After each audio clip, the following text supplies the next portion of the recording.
Welcome back to the deep dive. If you are listening to this, you're probably someone who suspects that the glitches in the Matrix aren't just glitches. Right. That there is an actual pattern to the chaos we're seeing in society right now. Today, we aren't just reviewing a book. We are looking at a blueprint, a text that claims to explain the hidden wiring of the modern world. And it is definitely not a light read. Yeah. We are unpacking material that positions itself as surgery, not therapy. It is designed to cut right through what the author calls the ideological fat of our culture, to show you the bone structure underneath. It really goes there. And before we jump into the deep end, and trust me, it gets incredibly deep today. If you value this kind of raw analysis where we don't shy away from complex or controversial topics, make sure you hit that like button, subscribe to the deep dive right now. It really does help us keep the lights on and keep bringing you these deep dives. Exactly. So today's source material is a new ebook. It's essentially a manifesto for the modern man who feels displaced. It's titled Headship Decapitated: Fathers Deposed from Status and Authority While Retaining Responsibility Under Feminist Satanic Inversions and Marxist Cultural Revolutions. Yeah, that title is a lot. It is a massive mouthful. It is, but it's also incredibly specific. Headship Decapitated. The author is Conrad Riker. And if that title didn't tip you off, Riker is not interested in being polite. No, he is not. His central thesis is that the Western world has been hijacked by a very specific set of ideologies that have basically inverted reality. He argues that men are currently living in a hostile environment by design. That is, in the courts, the workplace, the media, everywhere. It's basically the red pill concept taken to a massive institutional level. And look, I want to be clear right up front. We are not taking sides here. We are not endorsing the politics of this book. Our job today is just to impartially report on the claims Riker is making. Because for anyone in that manosphere space, or anyone just trying to understand cultural shifts, this is a really fascinating framework to examine. Exactly. We're just unpacking the arguments. Right. And we are going to cover the main pillars of his argument today, but honestly, we can only scratch the surface of the data he presents. If what we discuss resonates with you, or if you just want to see the evidence for yourself, you need to go to Amazon Kindle or Google Play Books right now and buy this ebook. You're going to want the full text to really grasp the scope of what he is claiming. So the mission for this deep dive is to understand Riker's concept of the feminist satanic inversion. Which sounds intense. Right. And don't let the religious language throw you off immediately. We need to look at what he actually means by that structurally. He is arguing that Western institutions have been deliberately re-engineered to strip men of authority, what he calls headship, while simultaneously keeping them fully responsible for all the outcomes. Which explains the headship decapitated part of the title. You keep the burden, but you completely lose the wheel. Yes. But let's start with that specific phrase. Feminist satanic inversion. To a secular listener, that might sound like hyperbole. What is the actual mechanism he is describing there? Well, it's the core philosophical anchor of the entire book. Riker uses the word satanic to describe a literal inversion of the natural order. He is arguing that we have entered a cultural phase where, and these are his words, good is evil, truth is hate, and strength is sickness. I see. So it's not just about equality. No, not at all. It's about a complete reversal of poles. So traits that were historically viewed as virtuous things like stoicism, leadership, protectiveness, competitive drive, those are now viewed as pathologies. Exactly. They're diagnosed as problems that need to be fixed. And Riker doesn't say this just sort of naturally evolved. He traces the blueprint back to the 19th century. He argues this is a Marxist project at its very root. He points specifically to Friedrich Engels. The co-author of the Communist Manifesto. Right. So in 1884, Engels wrote a treatise on the family. And his main argument was that the nuclear family is the first model of class oppression. In his view, the husband is the bourgeois and the wife is the proletariat. Wow. Engels argued that to achieve a true working class revolution, you can't just take over the factories. You have to dismantle the private family. You have to free women from the home so they can become workers for the state. So the goal, historically speaking, according to this theory, was to destroy the father's role so the state could step in as the ultimate provider and authority figure. That is exactly what Riker calls the red stiletto. The lead stiletto. Tell me about that metaphor. So we all know the Orwellian image, right? Yeah. A boot stamping on a human face forever. Right, 1984. But Riker claims the modern version isn't a boot. He writes, the boot wasn't black leather with a Soviet insignia. It was a red stiletto, dripping with feminist propaganda. His argument is that the destruction of the family unit was sold to the public as liberation, but the actual result is total state dependence. He draws a huge historical parallel to Mao's China here, doesn't he? The Iron Girls. Yes, and this is where the history gets really dark.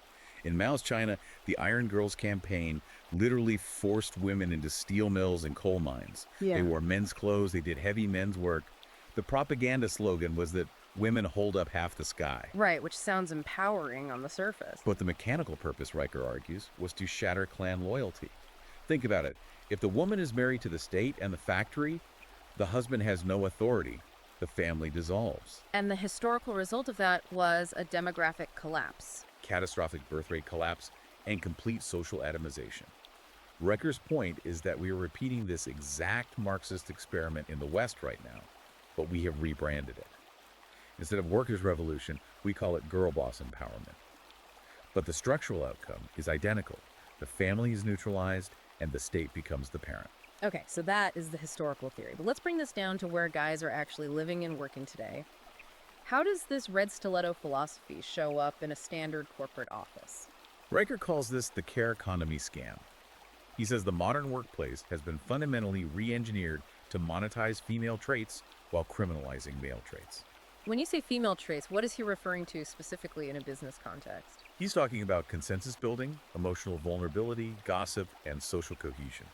Riker argues that corporations prefer these traits because they create a compliant, easily managed workforce. Conversely, male traits like stoicism, high-risk competitiveness, and direct confrontation, those are now seen as dangerous liabilities. There is that story about the Swedish engineer in the book. That really drove this home for me. It is a painful example of what Riker calls the vulnerability trap. So this guy was a top-tier engineer, very high technical competence, but he was denied a promotion to a team lead role. And the reason given by HR wasn't his code or his math. It was that he refused to cry during a vulnerability circle at a team retreat. Wait, a vulnerability circle at an engineering firm? How does that even work? Apparently, the team was sitting around sharing childhood traumas to build psychological safety. This engineer just declined. He said he preferred to keep his private life private. So management labeled him as having low emotional intelligence.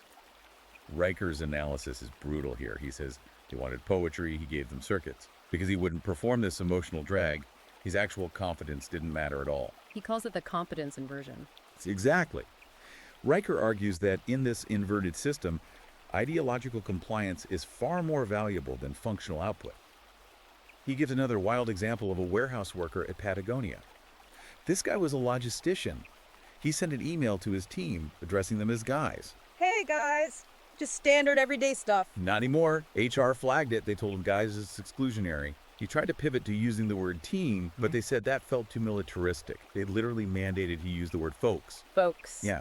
He refused. He felt it was what Riker calls ideological possession, being forced to speak a language you don't even believe in just to signal your submission to the system. So he quit. And Riker points out that when you drive out men who focus on competence because they won't play these language games, you end up with institutions that simply stop working. And he brings the receipts on this too. You look at the UK civil service data he cites. It is startling data. It showed that highly qualified white men were being rejected at statistically impossible rates compared to less qualified candidates. But the most alarming example is the Pentagon audit regarding cyber defense. Right. This is where it stops being just HR nonsense and becomes a literal national security issue. Exactly. The audit found that diversity hires in cyber defense units were failing basic operational tasks at a 68% rate. We are talking about the people supposed to be protecting the power grid and the nuclear codes. But the program wasn't halted, it was actually expanded. That is crazy. Riker uses this to prove the inversion. The ideology of diversity is placed higher on the hierarchy of values than the survival of the nation itself. So the workplace is basically rigged against their nature. But if a man loses his job, the pressure hits home. And that brings us to the most harrowing part of the book, the legal system. Riker uses the term headless kings. This is definitely the emotional core of the book for a lot of men. Headless kings refers to the status of the modern father. The state enforces his responsibility. He must provide. He must pay child support. But it strips him of the authority to protect, lead, or even see his children. He talks about child extraction. That is his specific term for family court. He cites a statistic that is just gut-wrenching. In 42% of cases where fathers are paying full child support, mothers block access to the children completely. 42%. So nearly half the time, you are paying for a family that you are effectively banned from seeing. And the state enforces the payment, usually garnishing wages, but rarely enforces the visitation rights. Riker calls this the legal orphanage. He says the system views fathers essentially as wallets with legs. The mechanism is to extract resources from the man, transfer them to the woman, or increasingly to the state, via administrative fees, and completely sever the father's influence. It goes right back to that Marxist goal we talked about earlier, doesn't it? The father is removed and the state steps in. Riker argues it is the absolute completion of Engels' project. If the father is just a check in the mail, he is not a rival authority to the state. He is just a resource node. If you are listening to this and your stomach is turning because this sounds like your life or someone you know, I'm telling you, go to Amazon or Google Play right now and get Headship Decapitated. Riker breaks down the legal strategies and the history in a way that provides a lot of clarity on why this is happening, not just that it is happening. It really is an eye-opener. But the question is, how do they enforce this socially? Because you can't sue everyone. Oh. Riker argues there's a parallel justice system that operates outside the law. He calls it the GSR triad. Yes. GSR stands for gossip, shaming, rallying. Gossip, shaming, rallying. This is the mechanism of social control. Riker argues that while men typically use direct confrontation to settle disputes, the feminized institution uses GSR. Walk us through the Portland tech firm example, because that illustrated this perfectly. So, a male employee is sitting in a meeting, his legs are slightly apart, comfortable, standard posture. But some female employees decide, this is manspreading. Now, they don't go to him and say, hey, could you move your leg? They don't even file an official HR complaint initially. Instead, they go underground. Exactly. They formed a private Slack channel, a digital gossip ring, that is the G gossip. They shared photos of him, mocked him, that is the shaming, the G. So wrote, then they rallied the R. They created an atmosphere of absolute toxicity around him. He was isolated socially in the office. People just stopped responding to his emails. And he resigned. Within a month. No trial, no defense, no official charge, just social execution. Riker says this is how the inversion works in practice. It bypasses due process and relies entirely on reputation destruction.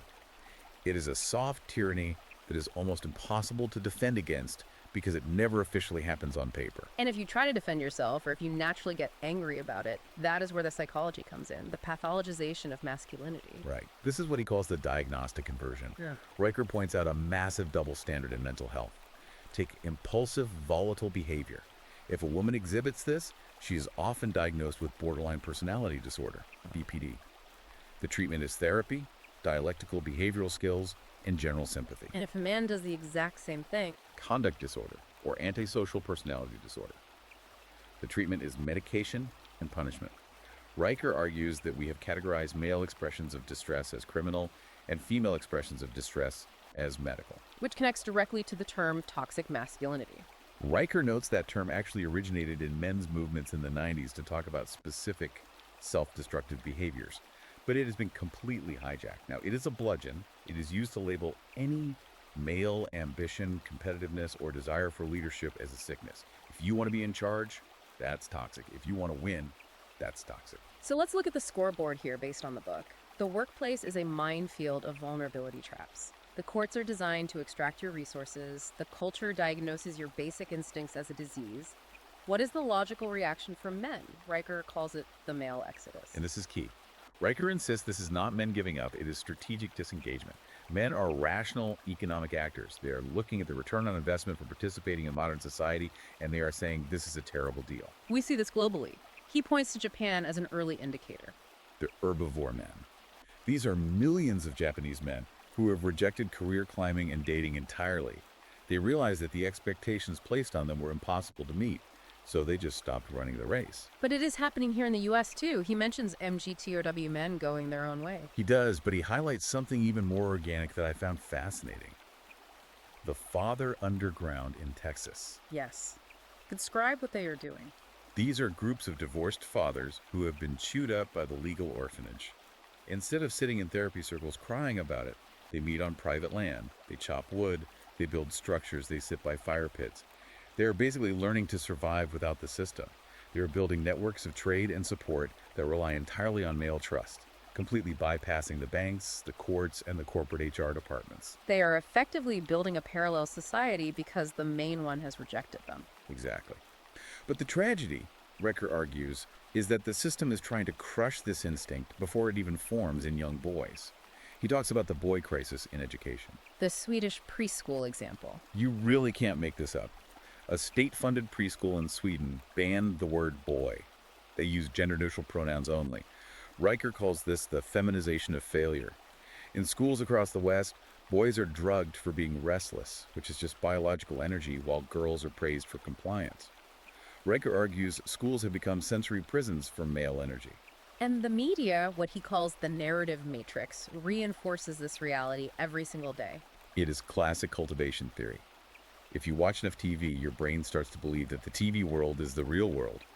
And what does the screen tell you? Men are either villains, bumbling idiots, or they are broken and need saving. The contrast he makes between the documentaries Boy State and Girl State was really illuminating. It is a perfect example of the inversion caught on tape. In Boy State, the teenage boys are actively coached by the directors and counselors to apologize, to check their privilege, to feel guilt for their ambition. In Girl State, the girls are taught to conquer, to take up space, to demand power. One group is being trained for submission, the other for dominance. And we see this deconstruction even in our modern myths. I mean, look at what they did to Star Wars. The Last Jedi is Riker's prime pop culture example. You have Luke Skywalker, the archetypal male hero. What is he in the new movies? A failure. A hermit drinking green milk. He is weak. Then you have Rey. She has innate power. She doesn't need training. She defeats the villain without ever really struggling. It's pure magical thinking. It is, but the message it sends to young men is very clear. Your heroes must die so that the new archetype can rise. Riker calls this symmetry suppression. Meaning what exactly? Meaning male pain and male destruction are rendered completely invisible by the culture. He compares how the media covers loneliness. If women are lonely, it is a national crisis. It is on the front page of the New York Times. If men are lonely, it is buried in the lifestyle section. Or worse, they are mocked as incels. The system cannot acknowledge male suffering because that would undermine the entire narrative of male privilege. He also mentions those Subway ads. I love my husband. Right. A simple advertising campaign. Just women saying they loved their husbands. It was canceled. It was deemed controversial because celebrating a happy, traditional marriage disrupted the narrative of the oppressed wife. So we have a system that extracts value from men, demonizes their nature, erases their pain, and bans their heroes. Riker calls this an existential collapse. He does. He argues this isn't just a social movement, it is a civilization-level suicide pact. We are seeing birth rates collapse because the fundamental relationship between men and women has been poisoned by this inversion. So what is the way out? What does Headship Decapitated actually propose as a solution? Because strategic disengagement feels like a temporary fix. You can't just chop wood forever. Riker is clear. Men must reclaim headship. Now, he clarifies, and this is important, headship is not tyranny. It isn't about domination or abuse. It is about accepting the burden of responsibility and order. It is about rejecting the lie. He says the most dangerous thing a man can do is speak the truth. Truth is an act of war, in his view. In a world of feminist satanic inversions, simply stating reality that men and women are different, that fathers are essential, that competence matters more than feelings, is a revolutionary act. It brings up a really provocative thought for you, the listener, to chew on. If the system is designed to extract value from you and then discard you, is opting out the ultimate rebellion? Or is the only real way through to stand your ground, refuse to use their language, and rebuild your own authority right where you are? Riker seems to suggest that you actually have to do both. You withdraw your consent from the corrupt parts of the system, don't play the HR games, don't buy the media narrative, but you fiercely reclaim your own life, your family, and your local community. You build the fire pit in your own backyard. It is a massive, complex argument. And honestly, we've just given you the skeleton today. The meat of the book, the legal citations, the historical deep dives into Marx and Mao is something you need to read for yourself. Absolutely. Go to Amazon, Kindle, or Google Playbooks right now. Search for Headship Decapitated. Buy the ebook. Highlight it. It is the kind of book you are going to want to have in your back pocket when you see these glitches happening in your own workplace or family. And if you want to keep up with the author, Conrad Riker, you can follow him at Conrad and Riker on Substack. He is putting out updates there that track these inversions in real time. It is definitely a Substack you want to have in your inbox if this resonated with you. That wraps up this deep dive. Remember, knowledge is the only thing they can't take away from you. If you liked this analysis, if you found it useful, smash that like button, subscribe to the channel, and share this with a friend who needs to see the wiring under the floorboards. Stay sharp out there. We will see you next time.